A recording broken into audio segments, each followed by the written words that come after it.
Hi, my name is Stevie McLaughlin. I play in the heavy metal band Sandstone from Ireland. We have released 5 albums via the German label Line6.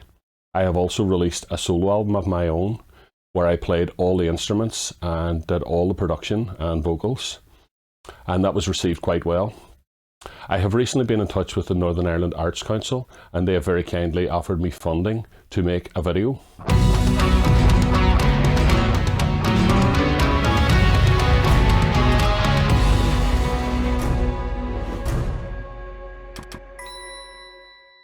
The purpose of the video will be to explain my entire creative process from the initial songwriting ideas with lyrics and all the production techniques that go into making one of my tracks. I've got an idea that I'm going to start with now, and we'll get set up in the studio and I'll run through the idea and what my vision for it is. Okay, so the general idea that I have as a kicking off point for getting this whole process started is just a very simple chord sequence. I was liking the idea of being in major and then using a minor chord juxtaposed against it. So what we got is like a 1 major into a 4 minor.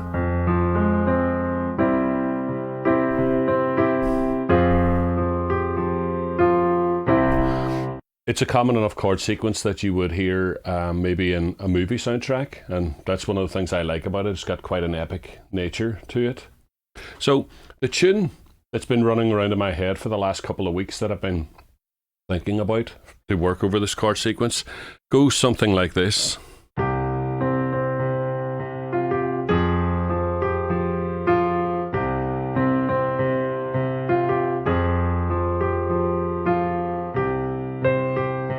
And then it changes a wee bit.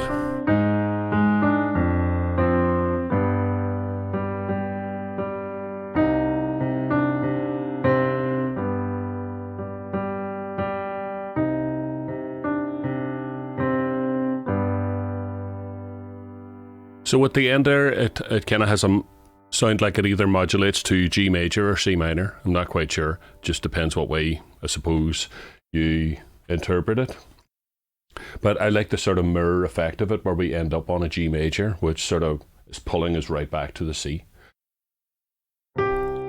So my vision for this would be something quite heavy and chunky guitars with the melody being picked up by the lead guitar, and I think that would form the intro of the song.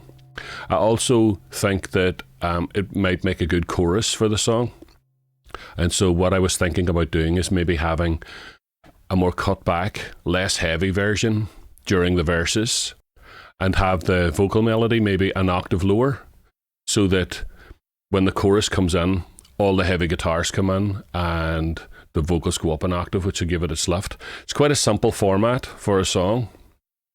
But I don't really want to try anything too out there just right now because of the video and so on. So we'll see if this works and we'll take it from there.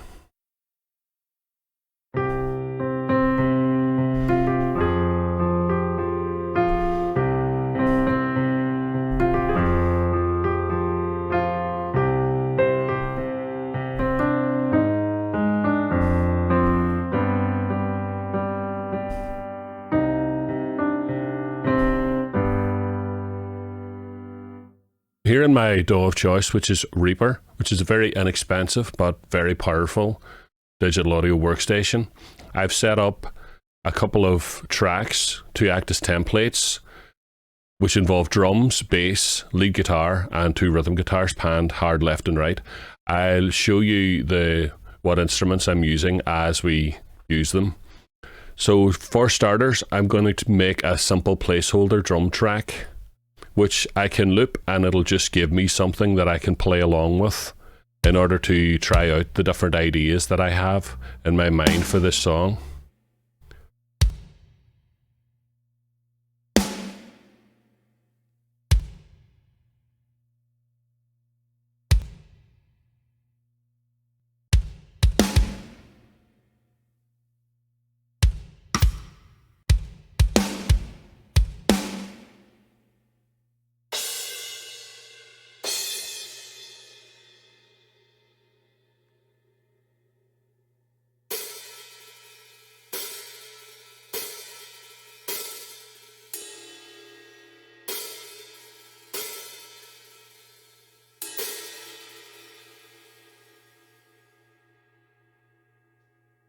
So typically this is how I do produce drums. I like to draw them in.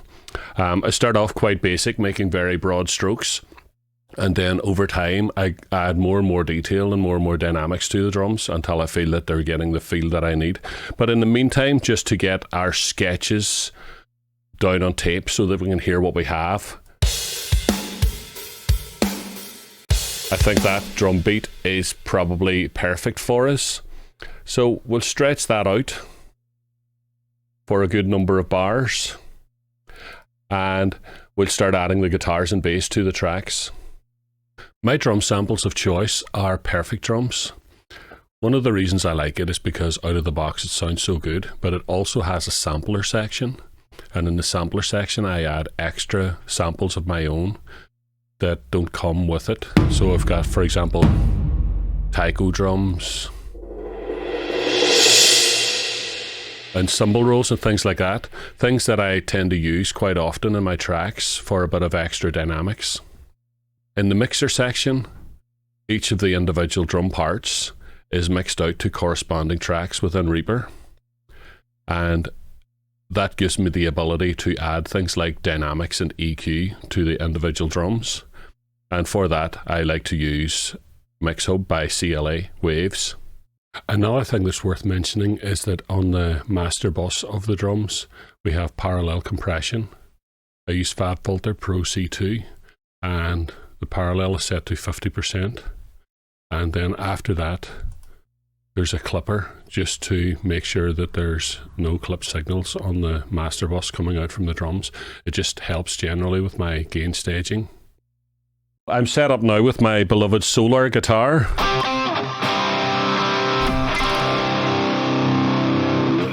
It's one of my favorite guitars to use in the studio because it has an Evertune bridge. So it's always pretty much in tune anytime I want to do some recording, which is a very convenient thing. Let's have a go at this and see how it works.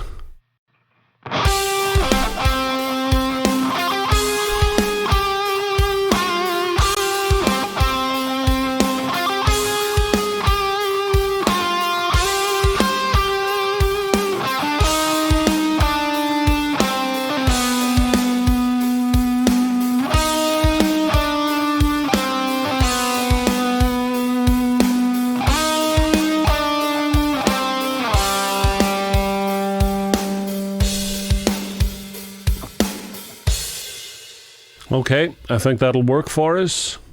So let me see, where did that end, so we know where the drums end for this section.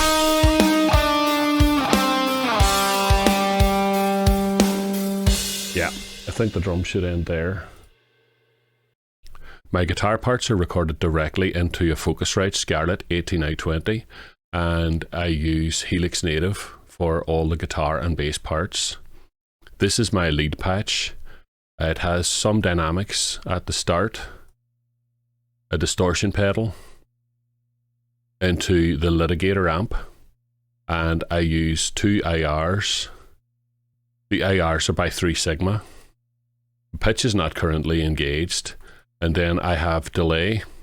The delay uses a dotted eighth and a quarter note that is synced to the tempo of the track, and after that there is some spring reverb.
course, I could probably play them a lot better if I spent more time on it, but for the purposes of what we're doing right now, I think this is spot on.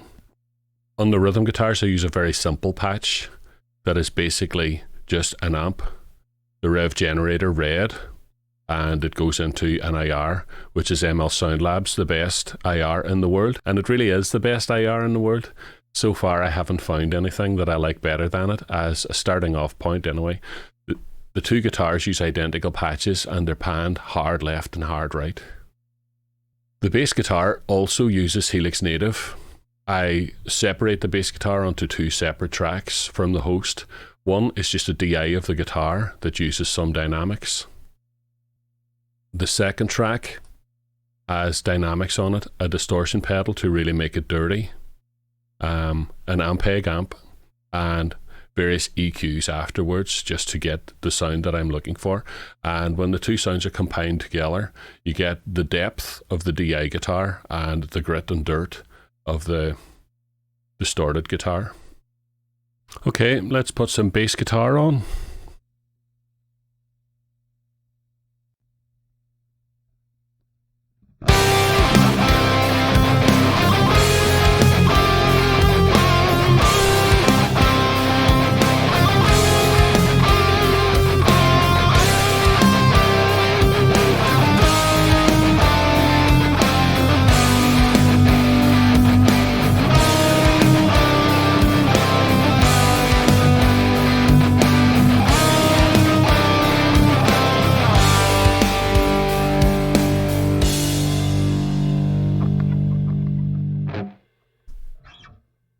Good.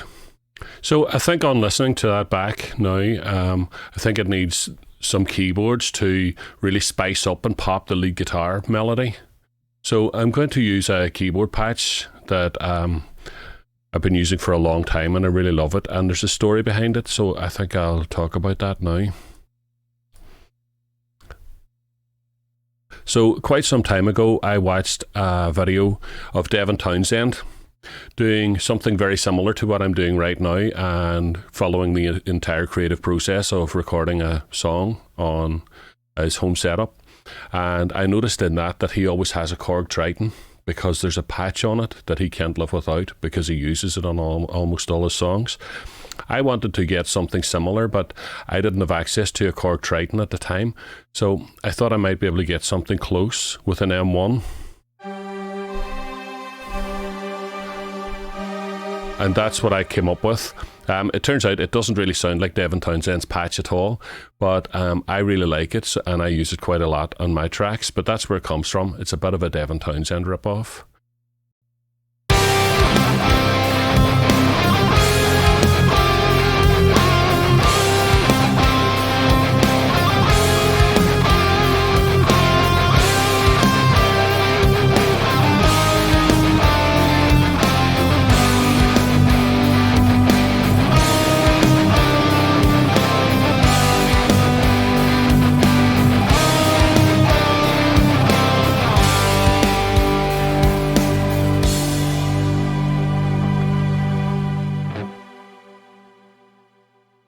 Okay, I think we got it.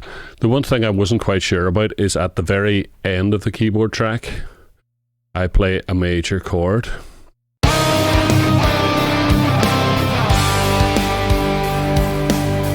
think I should probably take away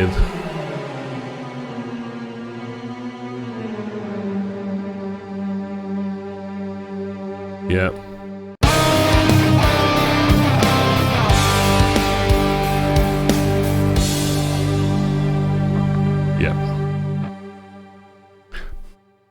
I'm quite happy with that. That's a pretty nice intro for a song. The next step really is, because I'm planning on the chorus to be the same music as this, I'm going to select all this and make a copy of it. Leave a small gap here so that I know where they both start and end. And I don't think the lead guitar is going to be needed in this section. It'll probably clash with the lead vocals. So we shall get rid of that. I'll open up a vocal template. Now with my vocals, I always like to record the parts in 3 passes. one main vocal and two doubles, which I pan hard left and right. That seems to give me the kind of fatness that I require, particularly from my voice. Vocal chain typically uses RVox, which is something I've been using for a very long time, and I absolutely love it. And the CLA vocal chain. I've recently purchased the Howard Benson vocal chain, and I'm really trying to wean myself off the Chris Lord Algae plugins and start using this. But I haven't quite done it yet. So in the meantime, I'm going to stick with my tried and tested vocal chain. These are the lyrics that I've come up with for the chorus. I was sort of jokingly trying to think about this song that I'm actually filming the creation of, but thinking, wouldn't it be funny if it turned out to be a masterpiece?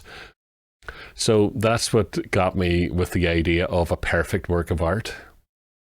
And the more I thought about that, the more I started thinking about these words. Here's what I came up with.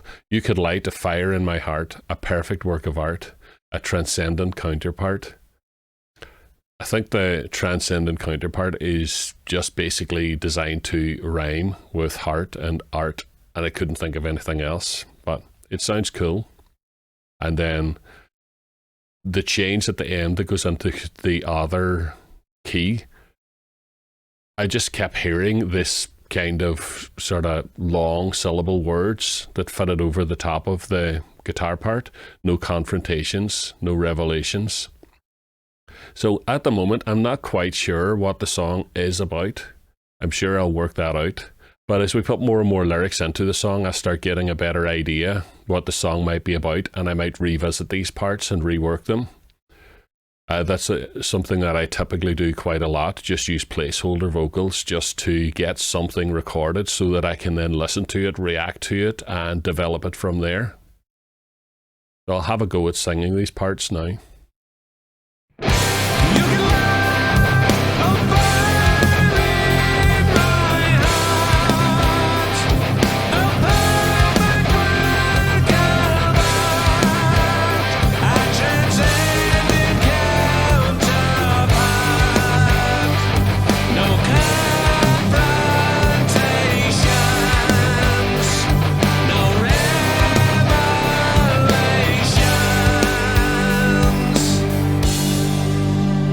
I have recorded the vocal part now in my usual style, a main vocal and two doubled vocals panned hard left and right and about 6 dB quieter. These three vocals combine to give me a vocal stack that's kind of still sounds like one vocal but just enriches the vocals just enough to complement my voice. Probably by the time the song is finished, I'll have added a lot of vocal harmonies as well and stacked up a lot of vocals on the chorus to give me the kind of sound that I'm looking for. But in the meantime, for the purposes of actually getting the song composed, I think this should be enough to let us move forward. Let's hear what we have so far.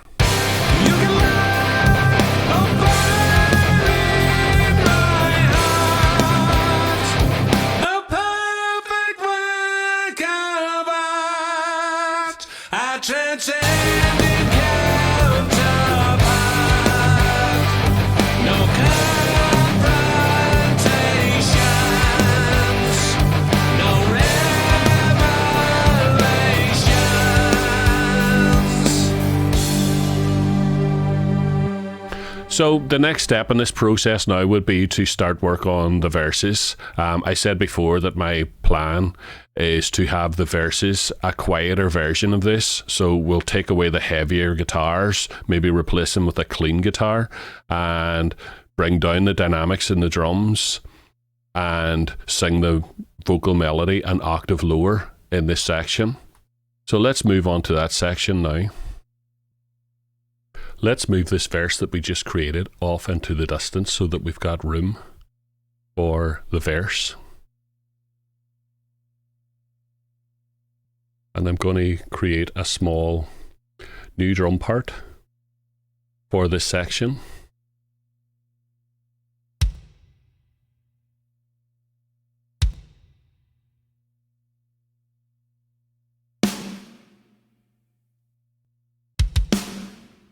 Let's go half that speed.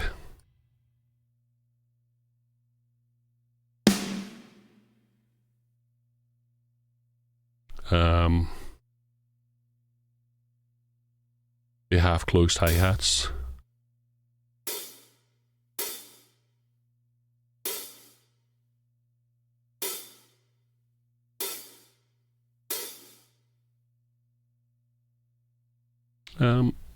What about a close at the end?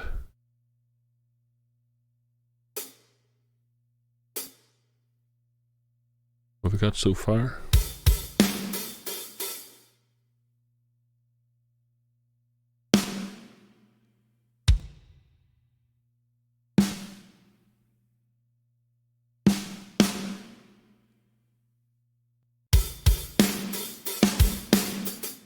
Here's the patch I've decided on for the clean guitar parts. It's actually a preset in Helix Native. It's called Untitled Streets, which I guess is a play on U2 and very much sounds like a U2 sound. It's got that nice delay and just a tiny bit of grit on it for a clean sound.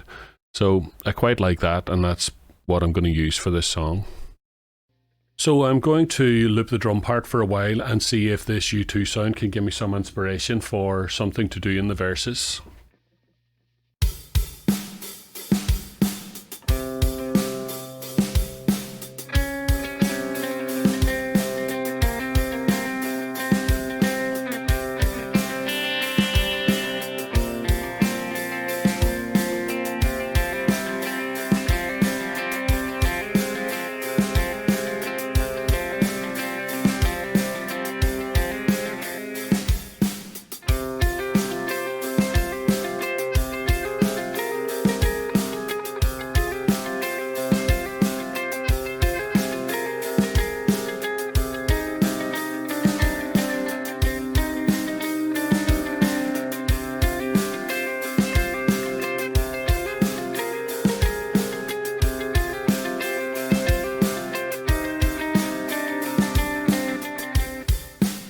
Okay, I think that's probably it.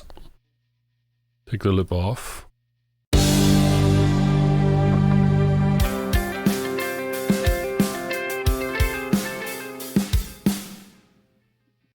And I'll try that again.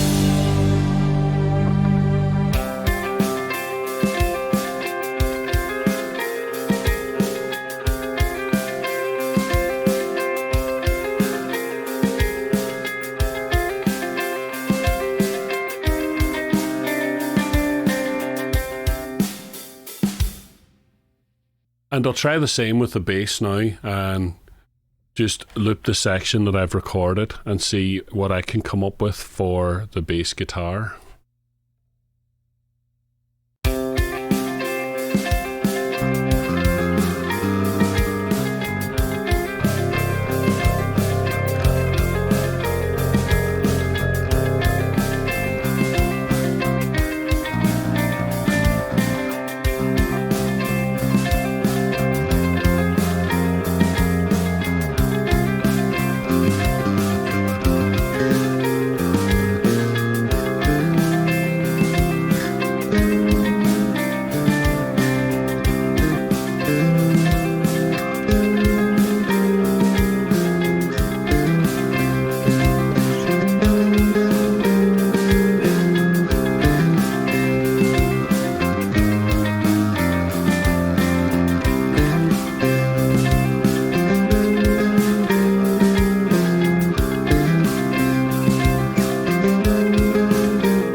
Okay, I think that's pretty cool. I'll have a stab at that.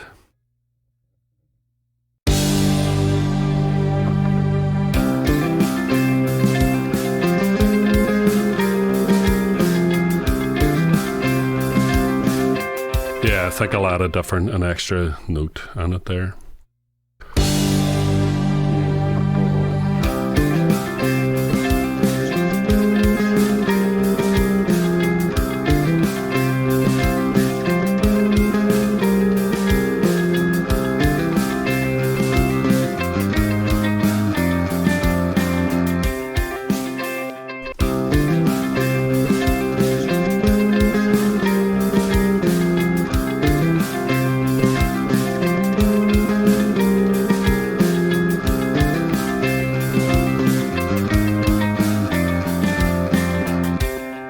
Yeah, okay, that sounded quite nice. It's going to need a keyboard patch, and I think I'm going to stop here and try and find a keyboard patch that has maybe an arpeggiator or a bit of movement or something in it that is going to just add an extra bit of detail on the top end. Okay, so I'm back. I spent quite a bit of time trying out every synthesizer that I have, and I eventually stumbled across this patch here, and I think it sounds perfect for it.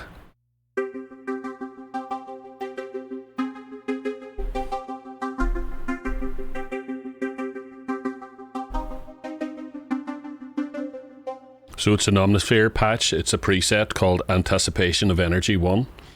It's using some kind of arpeggiator, just like I was hoping for. It's just got the feel that I'm looking for. So let's see if we can try that out on the track and see how it feels.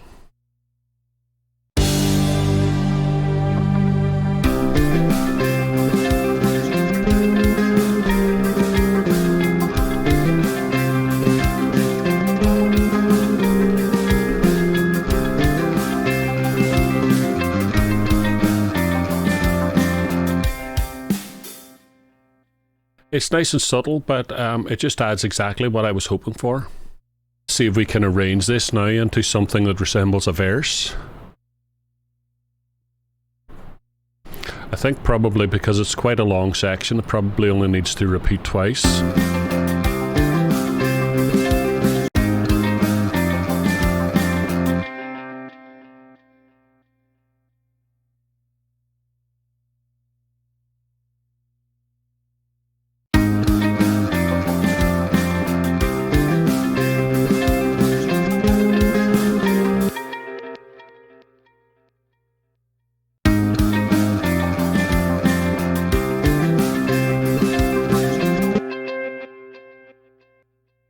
Right, the bass is not working in that section.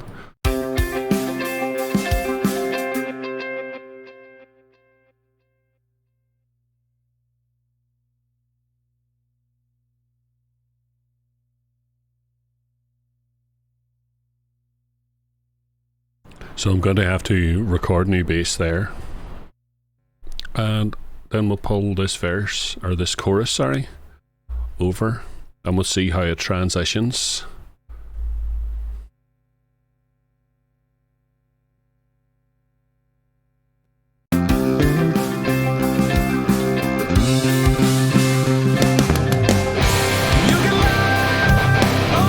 Yeah, okay. We're missing some dynamics here, feeling. Oh, I see what it is. It should be.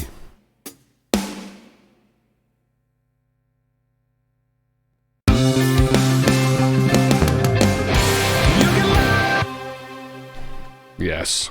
So, I think we've got the makings of something here, and I just repeat this whole thing twice because I have a feeling that's the way I'm going to go with it. Let me see.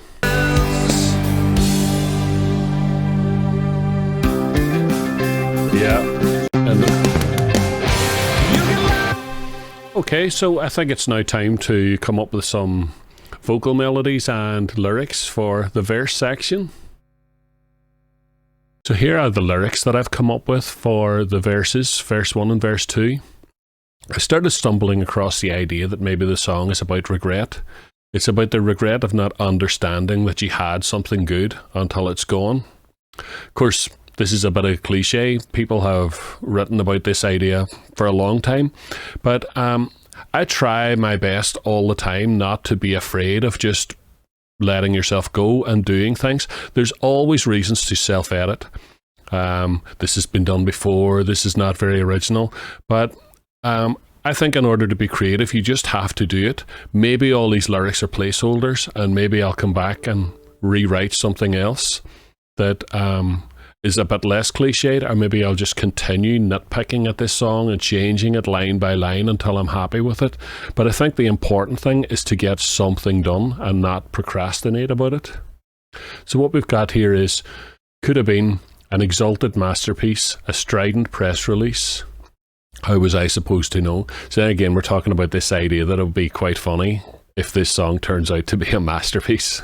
Fingers crossed. The fire from the smoke, the white from the yolk, the arrow from the bow. So all these things that you can't see that are right in front of your face.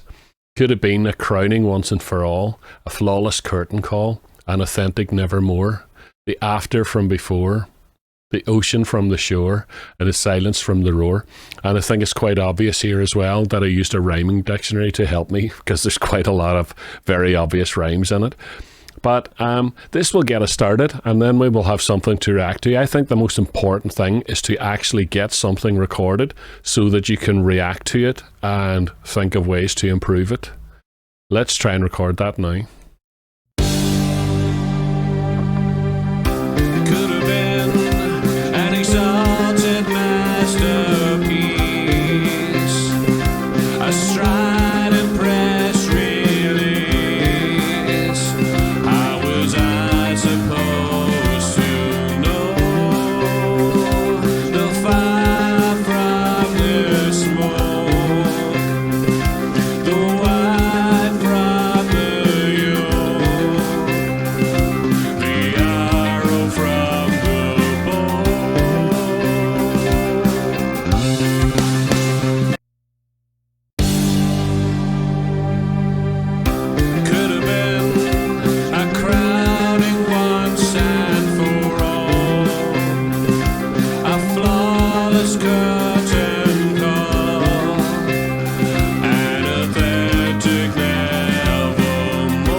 So that's a good day's work. Let's have a listen to what we have so far, and I think I'll call it a day at that. And tomorrow we'll get to work on the guitar solo section, which I think is the obvious thing that would come up next.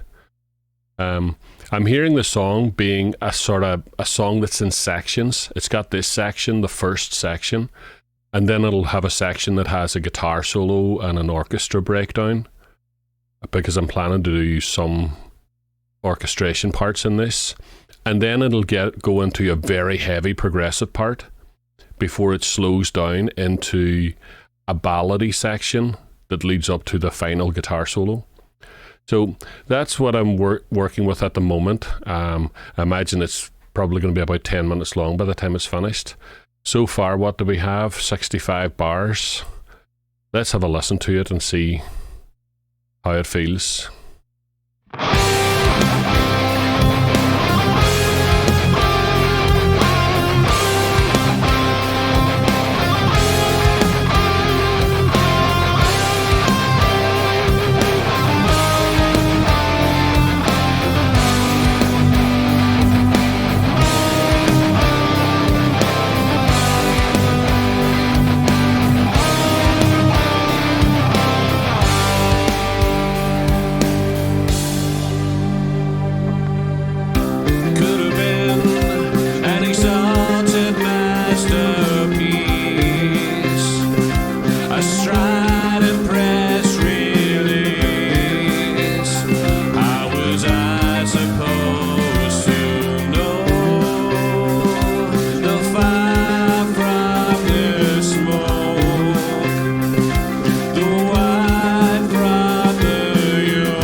Okay, I'm happy with it so far. It really does have that kind of movie soundtrack kind of quality to it. It's making me think of something like Stargate or something like that.